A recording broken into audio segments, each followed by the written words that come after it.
अस्सलामुअलैकुम व्यूअर्स, मैं हूं मुबशर इकराम और आप देख रहे हैं दानिश टेक एंड बिज व्यूअर्स। आज का जो हमारा टॉपिक है वो है ब्लॉकचेन। और उस पर बात करने के लिए आज हमारे साथ तशरीफ रखते हैं तलहा सुहेल फारूकी। आप एक टेक्नोलॉजिस्ट हैं। हमारा क्योंकि ये एक छोटा शो है तो इसमें ये तो नहीं हो सकता कि हम किसी को ब्लॉकचेन सिखा सकें, लेकिन हम उस करियर पाथ के बारे में जरूर बात कर सकते हैं जिस पर चलते हुए एक आईटी का जो ग्रेजुएट है या वो शख्स जो कंप्यूटर साइंस को इस्तेमाल करते हुए अपने लिए रोजी रोटी कमाना चाहता है तो उसे गाइड किया जा सके कि ब्लॉकचेन का करियर पाथ क्या है, किन टूल्स एंड टेक्नोलॉजीज को सीखना चाहिए और वो कौन सी किताबें पढ़नी चाहिए, किन लोगों से कंसल्टेंसी ली जा सकती है। तो इस बारे में बात करेंगे। तलहा सुहेल फारूकी, बहुत शुक्रिया आपने आज हमें ज्वाइन किया। सबसे पहले तो मेरा ख्याल है कि आप अपने बारे में बताइए कि ब्लॉकचेन के साथ आपका सफर कैसे रहा, कैसे ख्याल आया कि सीखना चाहिए, किस तरह सीखा, किस तरह इस पर काम किया। बहुत शुक्रिया मुबशर इकराम भाई। दरअसल ब्लॉकचेन के साथ जो मेरा सफ़र रहा है वो बुनियादी तौर पे ब्लॉकचेन से शुरू नहीं हुआ, बल्कि वो डिजिटल करेंसी से शुरू हुआ, क्रिप्टो अच्छा। करेंसी से शुरू हुआ। और ये 2016 में शुरू हुआ, 2015-16 में। हम्म। और उस वक़्त जो बिटकॉइन और ये सारी चीज़ें भी मतलब मार्केट के अंदर बहुत ज़्यादा इन नहीं थी, और बहुत कम लोग इनके बारे में जानते थे। और बिटकॉइन जो थी वो ट्रेडिंग अभी मतलब लोग उस पे कर रहे थे, तो मैं एज ए ट्रेडर जो यहाँ इसमें इंटरेस्ट रखता था कि बिटकॉइन या डिजिटल करेंसी क्या है। तो उसके बाद फिर आस्ता आस्ता माइनिंग की तरफ गए, माइनिंग को देखा। और इसके साथ साथ जब ये पता चला कि ये किस टेक्नोलॉजी, ये ब्लॉकचेन क्या चीज़ है, ब्लॉकचेन, जब ब्लॉकचेन के ऊपर थोड़ा बहुत काम किया तो पता चला ये तो इस सदी की बहुत बड़ी एक ब्रेक थ्रू है टेक्नोलॉजी में, एक बहुत बड़ी इजाद है, जिससे बहुत सारी हम्म। चीज़ें अक्सर बदल बदल गई हैं। बल्कि मुस्तकबिल का जो मंजरनामा है वो इसने इस टेक्नोलॉजी की वजह से बहुत हद तक बदल जाएगा। ठीक है। तो फिर ये चीज़ जो है वो चलती रही। तो ब्लॉकचेन से बुनियादी तौर पे सफ़र मेरा डिजिटल करेंसी की जो है वजह से ब्लॉकचेन की तरफ में आया। सही। ठीक है, ये तो हो गया कि आप ब्लॉकचेन के साथ एसोसिएट किस तरह हुए। जो हमारा शो का मौजूद है वो ये है कि कंप्यूटर साइंस।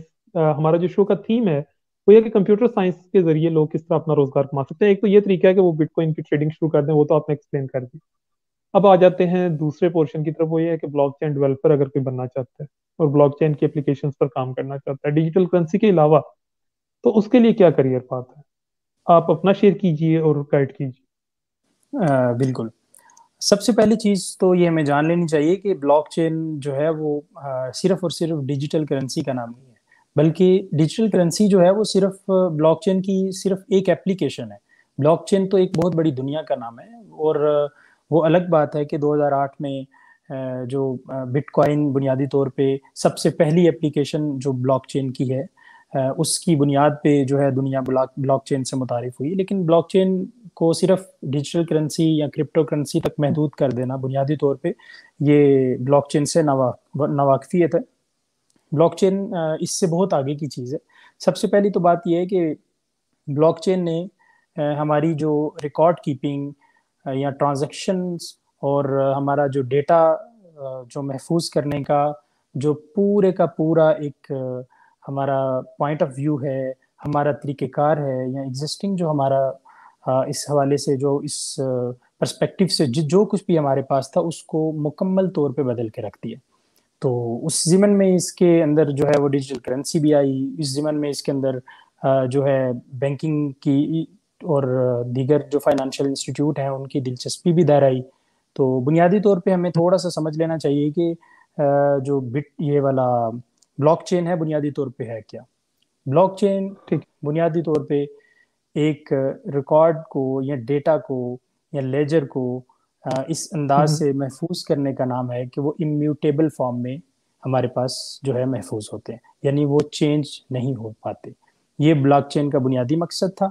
और ये डिसेंट्रलाइज्ड यानी शेयर्ड जो है वो उस मतलब शेयर्ड लेजर्स के तौर पे भी काम करती है, परमिशन लेस भी है, परमिशन लेजर्स भी हैं, वगैरह वगैरह। बहरहाल वो दोनों किस्म की ब्लॉकचेन्स एक मौजूद है। लेमैन को अगर मैं, सॉरी मैं आपको इंटरप्ट कर रहा हूँ, अगर एक लेमैन को मैं समझाना चाहूँ कि ब्लॉकचेन क्या है, उसको लेजर का भी नहीं पता क्या चीज़ है, उसको जी। डिस्ट्रीब्यूटेड और सेंट्रलाइज का भी नहीं पता, एक बिल्कुल लेमैन ये समझना चाहता है कि ब्लॉकचेन क्या है, और आपने जिस तरह कहा कि म्यूटेबल, यानी कि उसको एक दफा डाटा है ना उसको ऑल्टर नहीं किया जा सकता। क्यों नहीं ऑल्टर किया जा सकता, अगर बिल्कुल एक लेमैन ये सीखना चाहता है, मतलब अ, समझना वो चाहता है कि हम ब्लॉकचेन क्या चीज उस बात पे आते हैं कि ब्लॉकचेन की बुनियादी तौर पे अफादियत क्या है, ब्लॉकचेन है। क्यों, जी।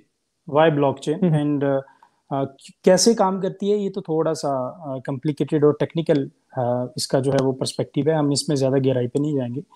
बुनियादी तौर ठीक पे है। ये समझ लेना चाहिए कि ब्लॉकचेन में ये एक ब्लॉक्स की एक चेन बनती है। ठीक है, मतलब आसान ओके। लफ्जों में अगर जिस तरह नाम से जाहिर है, ये ब्लॉक्स बनते हैं। ठीक है, ये हम्म। खास जो है साइज के जो है ब्लॉक एक दूसरे के साथ जुड़ते हैं।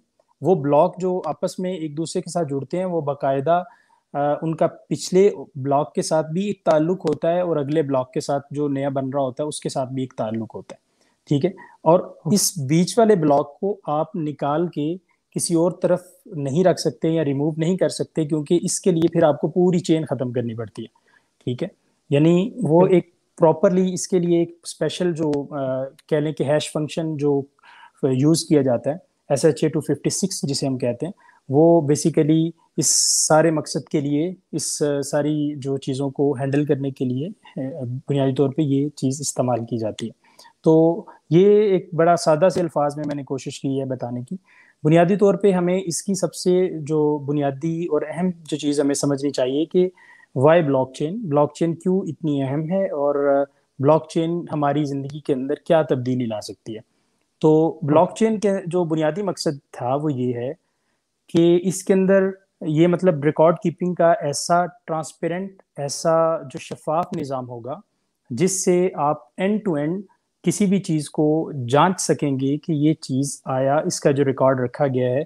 एक तो रिकॉर्ड तक आपकी रसाई हो सकेगी, दूसरी बात ये कि वो रिकॉर्ड अपनी जिस दिन वो रिकॉर्ड रखा गया उससे लेके वो जब तक वो सारा सिस्टम बाकी है, सारी ब्लॉकचेन बाकी है, तब तक वो ब्लॉक उसी हालत में महफूज रहेगा। तो ये थी कि इसकी छेड़छाड़ बुनियादी, नहीं कर ये इसका सकता। बुनियादी मकसद है। बिल्कुल। तो अब ये इसको अगर हम देखें तो इसकी बहुत सारी जो एप्लीकेशन है ये किस तरीके से बदलेगी। जैसे हेल्थ की, एक हम हेल्थ सेक्टर लेते हैं। हम्म। हेल्थ सेक्टर में ठीक। हमारे पास जो पेशेंट्स का रिकॉर्ड है, ठीक है, वो हमारे पास इस वक्त अगर आप किसी एक हॉस्पिटल से इलाज करवाते हैं तो हमारे पास हम्म। क्या दूसरे हॉस्पिटल वाले के पास उसका पूरा डेटा, पूरा रिकॉर्ड उस फॉर्मेट में नहीं रह सकता, क्योंकि ये बहुत ज़्यादा कॉम्प्लिकेटेड मामला हो जाते हैं। ठीक है, और इसके अलावा इसमें एक और भी चीज़ आ जाती है कि बीच में कोई जो कोई भी शख्स जो है वो इंटरफेयर कर सकता है, कोई भी इदारा इंटरफेयर कर सकता है या करवाया जा सकता है। तो वो आपका जो पूरा रिकॉर्ड है वो मतलब उस तरीके से काबिल एतमाद नहीं रहता। जबकि अगर आप ब्लॉकचेन की बुनियाद पे ये सारा रिकॉर्ड रखा जाए तो एक तो एंड टू एंड जो है वो जब से वो आगाज हुआ है उस चेन का, पहले ब्लॉक से लेके हाल के हम्म। आखिरी ब्लॉक तक, वो सारे का सारा एक तो चेक किया जा सकता है। दूसरी नंबर पे उसके अंदर जो म्यूटेशन के चांसेस हैं वो नहीं होते, इम्यूटेबल होता है। और इसके अलावा मजीद ये चीज़ होती है कि जिस जिसको अगर आपने ओपन ब्लॉकचेन है आपके पास और परमिशन लेस ब्लॉकचेन आप अगर आप यूज़ कर रहे हैं, पूरा वो फ्रेमवर्क यूज़ कर रहे हैं, तो कोई भी शख्स उसको जज कर सकता है कि ये जो एंट्री अगर हम इसमें डाल रहे हैं, क्या ये हम्म। एंट्री फेक है या ये एंट्री लीगल एंट्री है। तो इससे आप ये ठीक है। अंदाजा लगा लें कि इसकी अफादियत कैसे होगी कि एक शख्स बीमार होता है, हम्म। उसकी उम्र बचपन से वो शख्स जो है उसका रिकॉर्ड मौजूद हो आपके पास, और वो हम्म। 60 साल की उम्र तक पहुंच जाता है, तो वो पूरे का पूरा उसका रिकॉर्ड, उस शख्स की मेडिकल हिस्ट्री, बगैर किसी इंटरफेयर के, बगैर किसी चेंजिंग के, काबिल इत्मीनान हालत में आपके पास एंड तक मौजूद हो। और कोई भी शख्स वो अगर आप शेयर करते हैं किसी के साथ, वो सारा पूरे का पूरे नेटवर्क में वो शेयर होती है, और वो सारे के सारे जो उसके बेनिफिशरी हैं या उसको यूज़ करने वाले हैं, चेक करने वाले हैं, वो इसका अंदाज़ा लगा सकते हैं कि आया कि ये जो शख्स की जो हिस्ट्री है वो क्या है और इस पे वो किस तरीके से एक्शन ले सकते हैं। यही सूरत हाल अगर हम, इसकी एक बहुत ज़बरदस्त मिसाल आती है, अगर आप मुझे इजाज़त दें तो मैं आपको देता हूँ। जी जी जी, जरूर फूड जरूर। की, फूड इंडस्ट्री में ज़्यादा आसानी से समझ हम्म। आने वाली बात है।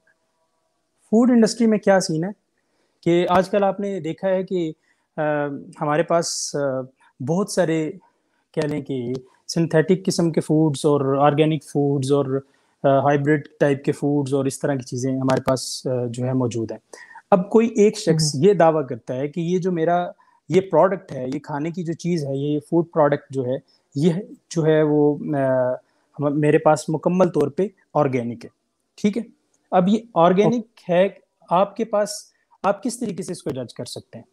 आप इसको जज कर सकते हैं कि पहले नंबर पे आप उस कंपनी के इंक्वायरी बिठाएं, उस कंपनी की इंक्वायरी, वो सारे के सारे अपने डॉक्यूमेंट्स शेयर करे, वो कहाँ से रॉ फूड उसने कहाँ से उठाया, रॉ मटेरियल जिसने उठाया उसने किस तरीके से इसको काश्त किया, क्या उसने इसको फॉलो किया, ऑर्गेनिक के असूलों को फॉलो किया, ऑर्गेनिक काश्तकारी के असूलों को फॉलो किया।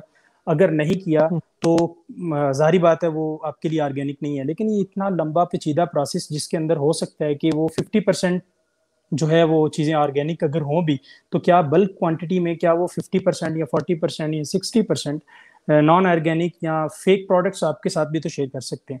यानी दिखाने के लिए अगर उन्होंने किसी भी इदारे को, अथॉरिटी को जो इस ऑर्गेनिक सर्टिफिकेशन देती है, उसको अगर किसी ने बेवकूफ़ बना भी लिया है, तो जाहिर बात है 40% 30% तो वो प्रोडक्ट हो सकता है ऑर्गेनिक हो, लेकिन 70% जो क्वांटिटी है उसकी ओवरऑल, यानी 10,000 पीसीस में 7,000 पीसीस जो है वो बल्क क्वांटिटी मान के वो आपको नॉन ऑर्गेनिक के भी दे सकते हैं।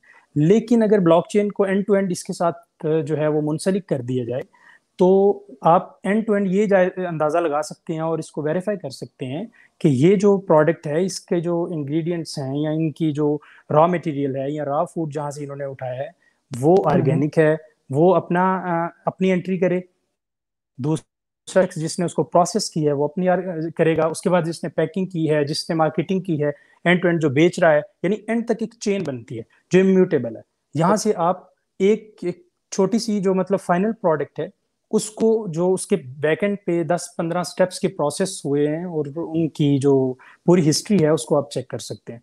तो बज़ाहिर ये काम जो है वो फिल वक्त जो मौजूद हमारे पास जो टेक्नोलॉजी है, सॉफ्टवेयर की या आईटी की जो टेक्नोलॉजी थी जो पहले से चल रही थी, उसके अंदर ये काम या तो बहुत ज्यादा कॉम्प्लिकेटेड था या किसी हद तक नामुमकिन भी था। ठीक है, लेकिन ब्लॉकचेन बुनियादी तौर पे इस तरह के सॉल्यूशंस, इस तरह की चीज़ों को हल करने के एक बहुत बेहतरीन सॉल्यूशन है जो बुनियादी तौर पे अपनी बहुत सी इस तरह की खसूसियात के साथ मार्केट में आया। और यही अगर मिसाल आप ठीक है। फिट कर लें ट्रांजैक्शंस पे, हम्म। बैंकिंग ट्रांजैक्शंस पे भी यही मिसाल फिट कर लें, यही ट्रांजैक्शन आप वोटिंग पे कर लें। जो वोटिंग में हमारे पास धांधली का शोर होता है, अगर ये सारे के सारा सिस्टम उसके ऊपर चला जाता है तो ये काम खत्म हो जाता है। उसके बाद आपके पास टैक्स का जो सिस्टम है, टैक्सेशन का जो सिस्टम है, वो इतना शफाफ हो जाएगा। ठीक है, एंड टू एंड जो है वो वेरीफाइबल है। एंड टू एंड जो ट्रांजेक्शन हुई, जो इसके अंदर ब्लॉक बना उस ट्रांजेक्शन का, वो एंड टू एंड वेरीफाइबल है। एंड टू एंड जो है उसको दिखा जा सकता है और कोई शख्स कल को उसको चेंज नहीं कर सकता। ठीक है। आपने जो धांधली की बात की, इनकी आप ये कह रहे हैं कि अगर एक दफा एक वोटर ने अगर वोट कर दिया है, तो किसी के पास कितनी भी प्रिविलेजेस हो, कितनी भी एक्सेस हो, वो उसको चेंज नहीं कर सकता। ये नहीं बाद में वोट चेंज नहीं होगा कि उसने इसको वोट किया था या उसने उसको वोट किया था। मतलब ये बुनियादी एक तौर हद पे तक एक हद तक नामुमकिन है या सिर्फ नामुमकिन के करीब है। वही शख्स जो है इसको कर सकेगा। इसकी बुनियादी चीज ये है कि इसकी या तो आपको पूरी ब्लॉकचेन खत्म करना पड़ती है, दूसरा कोई ठीक है। ऑप्शन नहीं है। ठीक है, पूरी की पूरी ब्लॉकचेन आपको खत्म करना पड़ती है। ठीक है, और नए सिरे से पूरे ब्लॉक्स, दोबारा सारे ब्लॉक्स बनाने पड़ते हैं। ठीक है, आप किसी दरमियान से किसी एक ब्लॉक को उठा के आप कुछ नहीं कर सकते जब तक आखिरी ब्लॉक कंप्लीट हो जाता है। एक खास हद तक उसमें ट्रांजैक्शंस का रिकॉर्ड होता है, कितने मिनट हम्म। में वो, मतलब आप उसको टाइमर लगा देते हैं। ये चूंकि यही डेवलपर का काम होता है बेसिकली, ब्लॉकचेन आप कस्टम में जो है वो ब्लॉकचेन जो है वो डेवलपमेंट कर सकते हैं। हत्ता कि आप अपनी ब्लॉकचेन जो है उस पर भी काम कर सकते हैं। अगर कोई शख्स इस पे रिसर्च कर रहा है और वो खुद इंट्रोड्यूस करवाना चाहता है हम्म। ब्लॉकचेन, तो मतलब दुनिया में सिर्फ एक तरह की ब्लॉकचेन नहीं है। जैसे बिटकॉइन एक अलहदा ब्लॉकचेन पे है, इथेरियम अलहदा ब्लॉकचेन पे है, उसके बाद स्टेलर अलहदा ब्लॉकचेन पे है, उसके बाद इस तरह की बेताशा और जो है वो फ्रेमवर्क्स हैं और ब्लॉकचेन्स हैं जिन पे मतलब काम होता है। ठीक है, और बहुत सारे, एक और चीज जिमनन इसमें अर्ज कर दूं कि बहुत सारे जो कॉइन्स हैं, मतलब इस वक्त जो लिस्टेड कॉइन्स 6-7 हज़ार कॉइन्स होंगे जो आपको कॉइन मार्केट कैप पे और इस तरह की मुख्तलिफ वेबसाइट्स पे जो है वो 5-6 हज़ार कॉइन्स मिल जाएंगे जो अभी तक हैं दुनिया में। और इससे ज्यादा ओके। भी हो सकते हैं। कोई भी शख्स अपनी करेंसी भी जनरेट कर सकता है किसी ब्लॉकचेन के मॉडल को उठा के। बेसिकली एक हम्म। फ्रेमवर्क है इस फ्रेमवर्क पे आप अपनी करेंसी भी जनरेट कर सकते हैं, उसका कोई भी नाम रख सकते हैं, लेकिन सवाल वही आ जाएगा कि आपकी करेंसी को कोई क्यों मानेगा।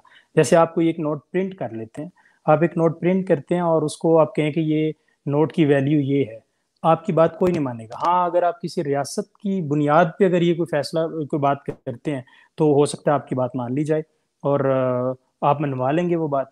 तो यही बात है कि कोई भी शख्स अपना कॉइन जनरेट कर सकता है, कोई मसला नहीं है, कोई इतनी बड़ी बात नहीं है। मतलब इसी तरह जैसे मैं ऐसे कहूँ कि ये कागज पे ये नोट है, और वो मेरी जी अगर कोई मेरे पे ट्रस्ट करता है, मतलब मैं एक पर्ची लिखता हूँ और उस पर्ची के ऊपर मैं लिख देता हूँ कि जी मैंने इस बंदे के 1000 रुपए देने। अब अगर जी उसका ट्रस्ट है और वो उस पर्ची पे अगर वो एग्री कर जाता है और उसको लगता है कि इस पर्ची के पीछे इस बंदे की जमानत है, नोट भी एक्चुअली जी एक जमानत है, तो मुझे तो ये बताइएगा कि जो बिटकॉइन है, नोट तो एक एंटिटी है, हमें पता है कि नोट के पीछे गोल्ड होता है, ठीक है। अगर मेरे पास 100 रुपए का गोल्ड है तो एक टाइम था, तो ये था कि आप उस नोट के बदले में आप वो गोल्ड उतना हासिल कर सकते थे। चले ठीक है गोल्ड नहीं है, लेकिन उसके पीछे स्टेट की जमानत मौजूद है कि इसकी इतनी वर्थ है। तो इसके बिटकॉइन के पीछे क्या है, क्या वर्थ है उसके पीछे, मतलब तो कौन उसकी जिम्मेदारी लेता है? जो हमारे ये राइज करेंसी है ना, इसको हम, एक टेक्निकल टर्म होती है फिएट करेंसी की। तो फिएट करेंसी के ठीक। पीछे जो गोल्ड है वो ब्रेटन वुड की कॉन्फ्रेंस के बाद खत्म हो गया। अब इसके जी पीछे बिल्कुल। सिर्फ और सिर्फ जो है वो आपकी किसी भी गवर्नमेंट की जमानत है, और वो स्टेट बैंक ठीक की है। जमानत है। बाकी इसके अलावा ये रद्दी का टुकड़ा है। जो ठीक है। आपकी बिटकॉइन है, बिटकॉइन की जो सबसे बुनियादी चीज, चूंकि इस मैं ज़िमनन बात है मुख्तसर करूंगा। बिटकॉइन या कोई भी डिजिटल करेंसी की सबसे बुनियादी खसूसियत ये होती है कि वो डिसेंट्रलाइज्ड होती है। डिसेंट्रलाइज का मतलब उसे कोई भी कंट्रोल नहीं करता, वो डिमांड एंड सप्लाई के ऊपर चल सकती है, वो किसी शख्स के वो ट्रस्ट के ऊपर चलती है, वो बेताशा और बड़े सारे फैक्टर हैं जो उसकी कीमत को हम्म। डिसाइड करते हैं। ठीक है। तो जैसे बिटकॉइन चंद सेंट से लेके आज इस वक्त जब मैं बात कर रहा हूँ तो $18,000 के करीब है आज एक बिटकॉइन। तो अच्छा। ये जो सीन है कि, और इसकी जो मार्केट वैल्यू है $18,000 पे है, और इसकी जो फिल हम्म। वक्त 18 मिलियन से ज्यादा जो कॉइन्स मौजूद हैं उनकी अगर आप टोटल मार्केट कैपिटल उसका जो है कैप देखें तो वो तकरीबन 300-400 बिलियन, $350 बिलियन है, तकरीबन ऑल टाइम हाई के करीब है। हम्म। तो कहने का मकसद ये है कि इसके पीछे कोई जमानत नहीं है, इसके पीछे कुछ भी नहीं है, बल्कि इसके पीछे ये एक डिसेंट्रलाइज सिस्टम है। इसको अगर आप जो है एक बिटकॉइन ओन करते हैं तो आप इस पूरे नेटवर्क में एक जो बिटकॉइन की हैसियत आपकी भी है। ठीक है। वो बिटकॉइन के मालिक आप हैं और आप उसकी हैसियत यानी आप उसके पार्ट हैं, उस नेटवर्क का हिस्सा हैं। ठीक है। इस तरह ही कोई शख्स अगर ज्यादा ओन करता है वो उतना, वो उसका पार्ट है, वो उसका हिस्सा है। तो इसकी जो कीमत डिसाइड होती है, वो कीमत डिमांड एंड सप्लाई बुनियादी रूल है। दूसरी इसमें और बड़े सारे फैक्टर्स जैसे बहुत बड़े जो इन्वेस्टर्स हैं वो डिसाइड करते हैं। फिर इसके साथ चूंकि डॉलर एसोसिएशन होती है बाज़ औक़ात, और चूंकि अल्टरनेटिव है, और इस वक्त इसकी अपनी एक जो है मार्केटिंग हो चुकी है अच्छी खासी। तो बहुत सारे 8-10 मेन फैक्टर हैं जो इसकी कीमत को डिसाइड करते हैं। तो बेसिकली गारंटी इसके सही। पीछे किसकी है? चलें ये तो गारंटी इसके पीछे किसी की नहीं। सही। चलें ये तो हम थोड़ा सा ऑफ रोड हो गए, हम ब्लॉकचेन की एक हम्म एप्लीकेशन बिटकॉइन के बारे में बात करें। तो हम ब्लॉकचेन के बारे में ठीक है, हमने कहा कि अगर जो हमारा थीम है, मैं उसकी तरफ वापस आता हूँ कि अगर कोई ब्लॉकचेन के, उसका पहले तो तरीका ये है कि वो बिटकॉइन की ट्रेडिंग कर रहा है, हम उसे ठीक है छोड़ देते हैं। उसके बाद दूसरा हमारे पास मेथड ये आ गया कि वो खुद अपना बिटकॉइन बना सकता है।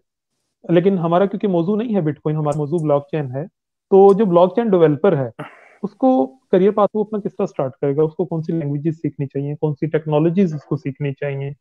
अगर वो एज अ ब्लॉकचेन डेवलपर जो है वो, अगर आप टॉप स्किल्स जो रिक्वायर्ड आज की स्किल्स हैं, इमर्जिंग टेक्नोलॉजीज हैं, तो उसमें ब्लॉकचेन आपका एज अ डेवलपर काफी उसकी मांग है, और मेरा ख्याल है हाईली पेड डेवलपर्स होंगे। तो कौन सी लैंग्वेजेस सीखे, किस तरह वो है ब्लॉकचेन डेवलपर, किस तरह बने हो? अच्छा जी, सबसे पहले दो चीज़ें आपने जो जिक्र की मैं उनके ऊपर बात करूंगा पहले। कि एक तो आपने कहा कि ब्लॉकचेन का एक करियर पाथ ये है कि वो ट्रेडिंग करे। नहीं, ट्रेडिंग करने के लिए बिटकॉइन या डिजिटल करेंसी, क्रिप्टो करेंसी में ट्रेडिंग करने के लिए आपको ब्लॉकचेन जानना भी ज़रूरी नहीं है, बल्कि आप अगर आपको सिर्फ इसका नाम आता है तो भी काफ़ी है। ठीक है। तो इसकी जो ठीक ट्रेडिंग है। है वो बेसिकली ज़्यादातर आप ये समझ लें कि जो फॉरेक्स ट्रेडिंग है उसके तरीके के साथ होती है।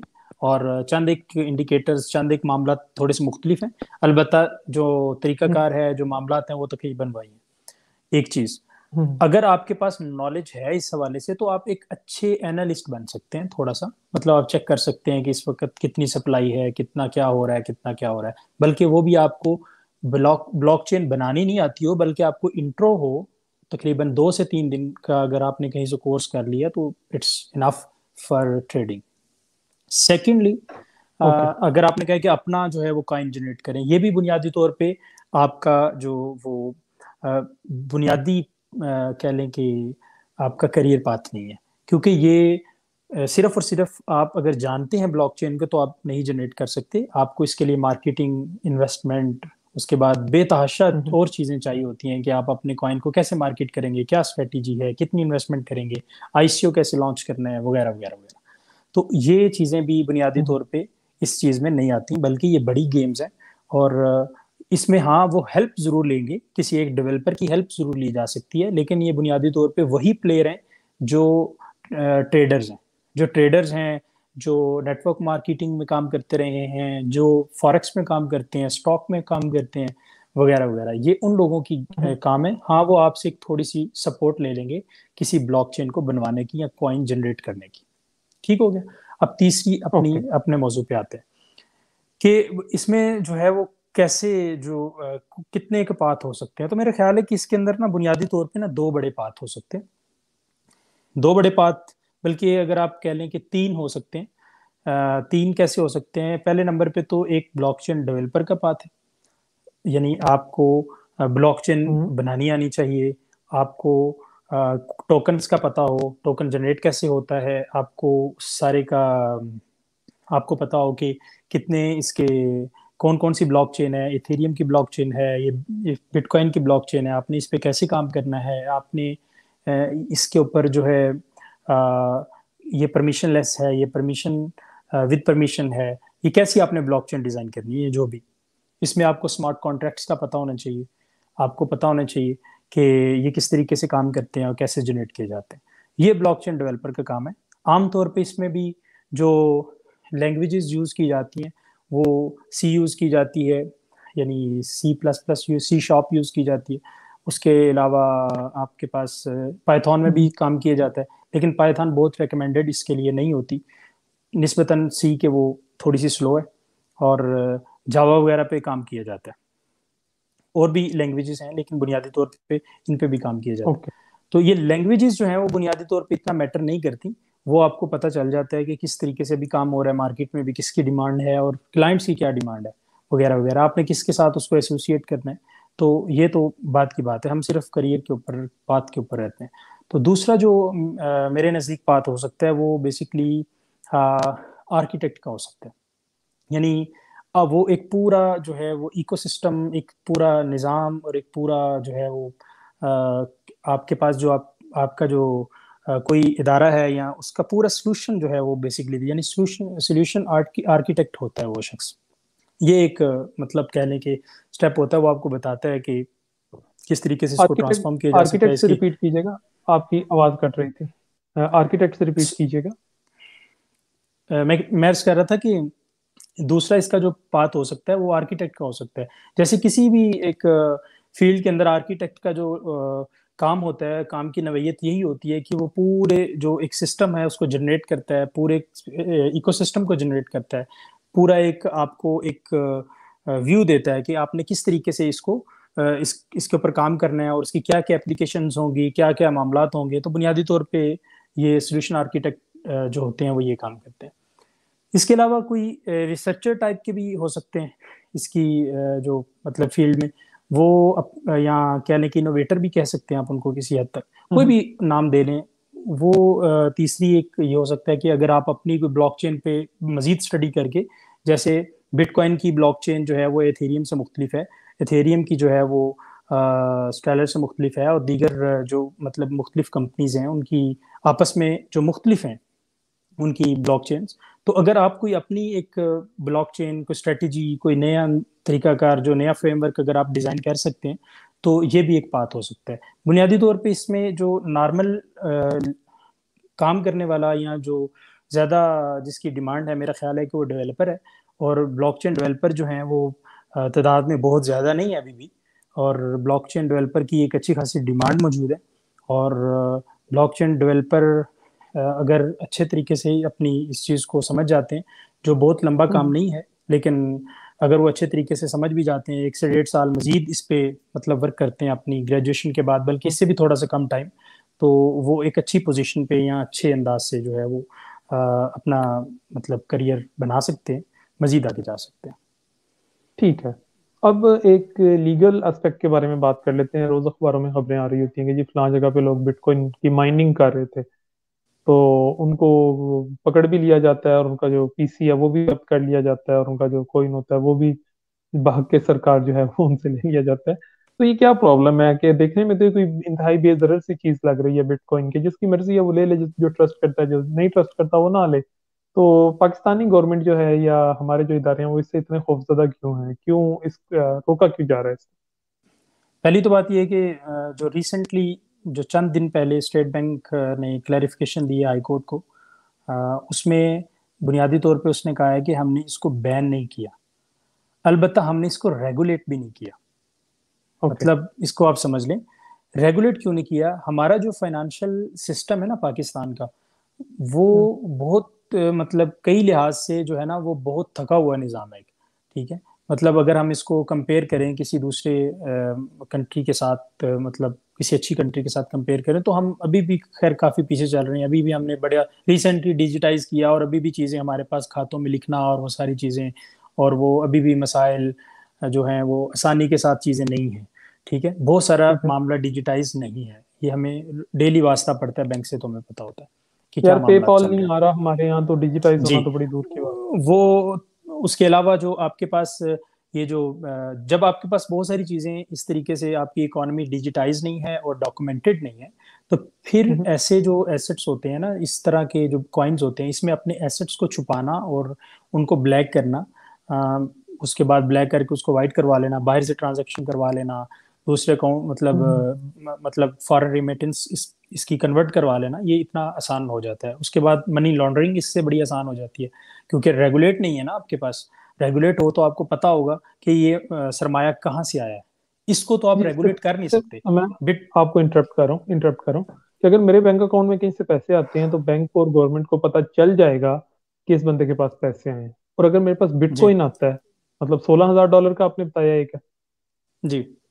सोलह नहीं, हजार डॉलर का बिटकॉइन एक है तो इसको। बिटकॉइन जो है $18,000 का इस वक्त बात करते हुए, कि 17 से 18 में अभी इस वक्त ट्रेड हो रहा है, साढ़े जी, सत्रह और इसको 18 इस आप वक्त। 18,000 को मल्टीप्लाई कर लें 170 से 160 से, तो कहाँ हम बात तकरीबन जाती है। तो अगर वो मेरे पच्चीस पास आ रहा है 25 लाख के करीब 25 लाख, बनता है। तो मतलब क्या वो ट्रैक नहीं हो सकता कि इस बंदे के पास नहीं, इतने नहीं, नहीं, बिटकॉइन हैं? नहीं। अच्छा। बिटकॉइन बिटकॉइन की बुनियादी खसूसियत ये है, या डिजिटल करेंसी की बुनियादी खसूसियत ये है कि वो डिसेंट्रलाइज्ड होती है, उसको कोई शख्स कंट्रोल नहीं करता, वो ट्रैकेबल नहीं होती। ठीक है। वो अच्छा। रिवर्सेबल नहीं होती। यही तो मैं अर्ज कर रहा हूँ कि देखें, बिटकॉइन मैंने आपके एक अकाउंट से दूसरे अकाउंट में भेजा है, बेसिकली ये भी तो एक ट्रांजैक्शन हुई है ना। तो यही तो मैं कह रहा हूँ कि बिटकॉइन की जो ट्रांजैक्शन है या ब्लॉकचेन में कोई भी ट्रांजैक्शन होती है वो रिवर्सेबल होती है। ठीक है। वो ओके। मतलब उसके ऊपर जो टाइम स्टैम्प है, जो उसके ऊपर इंफॉर्मेशन है, जो उसके ऊपर जो उसकी जो बकायदा उसके साथ जो उसकी क्रिप्टोग्राफी या मतलब इंक्रिप्शन हुई हुई है, वो इरिवर्सिबल होती है, यानी उसको आप चेंज नहीं कर सकते। आप वापस दोबारा करेंगे वो दोबारा एज ए जो है वो रिकॉर्ड दोबारा उसके उसमें दोबारा रिकॉर्ड में आएगी, कि अगर आपने मेरे से लेके मुझे दोबारा गलती से मैंने दे दी है और आपने कह दिया ठीक है वापस कर लें, तो ये वो दोबारा वहां पे लिखी जाएगी। तो बुनियादी तौर पे बिटकॉइन ट्रैक नहीं होता, किसी भी गवर्नमेंट से ट्रैक नहीं होता। अलबत्ता सिर्फ ये होता है कि आप जिससे वो इन्वेस्ट कर रहे हैं, वो मनी हम्म। ट्रैकेबल होती है ना। मतलब मैंने अगर 20 लाख अपने अकाउंट से निकलवाया है या ट्रांसफर किया है किसी अकाउंट में, ठीक है, तो वो तो जाहिर बात है टैक्स मतलब उस पर टैक्स पे किया हुआ है, या वो डॉक्यूमेंटेड मनी है सब, हम्म। मतलब गवर्नमेंट को पता होगा। क्योंकि हमारे पाकिस्तान के अंदर जो हमारा जो पूरी इनकम है या इकोनॉमी है, वो ना तो डिजिटाइज्ड है, और डिजिटाइज नहीं है तो उसकी वजह से वो डॉक्यूमेंटेड भी नहीं है, डॉक्यूमेंटेड नहीं है वो तो उसमें बहुत सारी चीज़ें टैक्स के मतलब नॉन टैक्स कह लें कि नॉन टैक्सड हैं, और हमने उसका टैक्स पे नहीं किया हुआ। वगैरह वगैरह, हम्म, यानी गवर्नमेंट के खाते में। तो इसलिए ये बड़ा आसान है कि कोई भी शख्स आए और 10-15 लाख या 1 करोड़ रुपया कैश फॉर्म में लाए और आपसे कहे कि ये मुझे बिटकॉइन में कन्वर्ट कर दें, तो आप उससे पकड़ें और आप जो है उसको उतने के बिटकॉइन दे दें। अब वो उसके पास बिटकॉइन आ गई, अब वो उससे क्या कर सकता है, ये मनी जो है वो किसी दूसरे अपने मुल्क में बैठे हुए किसी दूसरे शख्स को भेज देगा कि आप बिटकॉइन ये पकड़ें। अब बिटकॉइन वो वहां पे सेल करके वहां से अगर पाकिस्तान पैसे भेजेगा तो पैसे तो वाइट, मनी वाइट होगी ना। हम्म, तो ये चीजें हैं। तो चूंकि हमारी टोटल इकोनॉमी के अंदर बहुत बड़े पहले ही फ्लॉज हैं, तो ये चीज तो हमारी मतलब समझ से वैसी बाहर है कि ये इसको हम किस तरह पकड़ेंगे, ये तो किसी से भी पकड़े जाने वाली चीज नहीं है। ये बुनियादी तौर पे उन ममालिक के लिए कोई मसला नहीं है, जैसे अमेरिका के अंदर आप बिटकॉइन एटीएम से खरीद सकते हैं, वहाँ एटीएम मशीन्स लगी हुई हैं, उनको प्रॉब्लम नहीं है, क्योंकि आप कार्ड डाल के खरीदेंगे, जो कार्ड में और बैंक में जो मनी पड़ी हुई है वो बेसिकली गवर्नमेंट के खाते में, गवर्नमेंट हम्म। डिजिटाइज मनी है, ठीक है। वो उस पे टैक्स पे हो चुका होगा, वो गवर्नमेंट ने उसको डॉक्यूमेंटेड, मतलब आप अपनी इनकम से अब खरीद लें। मतलब जो आपकी एक्चुअल मनी है, उसके आते वक्त उसका ट्रैक रख लिया ना, फिर जाते हुए ट्रैक रखने की क्या जरूरत है उसकी? बिल्कुल ठीक। बिल्कुल, ठीक एग्जैक्टली है। ये बात है। तो आपके पास जो हम्म, आपके एसेट्स हैं उससे मतलब जो है वो इस चीज को मद्दे मतलब जहन में रखते हुए कि गवर्नमेंट हमारी बहुत सारी चीजों में, या हमारे पाकिस्तान की जो इकॉनमी है वो ना तो डिजिटाइज है ना डॉक्यूमेंटेड है, तो इस वजह से उन्होंने इस चीज को थोड़ा सा रेगुलेट अभी नहीं किया।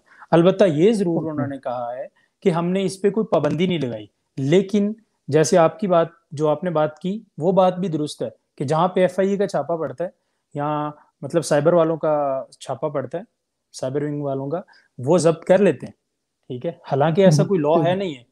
तो वो बात, वो जहाँ पे बहुत सारी चीजें और खराब चल रही हैं तो उसमें से एक ये भी खराब समझ लें, तो ये हाँ, बुनियादी अब बात है। वो जो लोग छापा मारने हैं, हो सकता है उन्हें भी तो नहीं पता ना, उन्हें कोई किस तरह एक्सप्लेन करेगा कि लीगल था इलीगल था। जी और हो सकता है कि उन लोग, या आप ये भी किस तरह समझाएंगे कि आ, मतलब वो बात वहां से दूर निकल जाती है, मतलब जब तक गवर्नमेंट की तरफ से इसको जी जी प्रॉपर नहीं किया जाएगा, इसको रेगुलेट नहीं किया जाएगा, ठीक हो गया। बहरहाल, ये हमारे जो आज का हमारा शो था, इसमें हमने, मैं अपने व्यूअर्स के लिए इसको समराइज करता चलूं कि सबसे पहले तो हमने ये डिस्कस किया कि ब्लॉकचेन क्या है, ब्लॉकचेन की एप्लीकेशंस क्या हैं।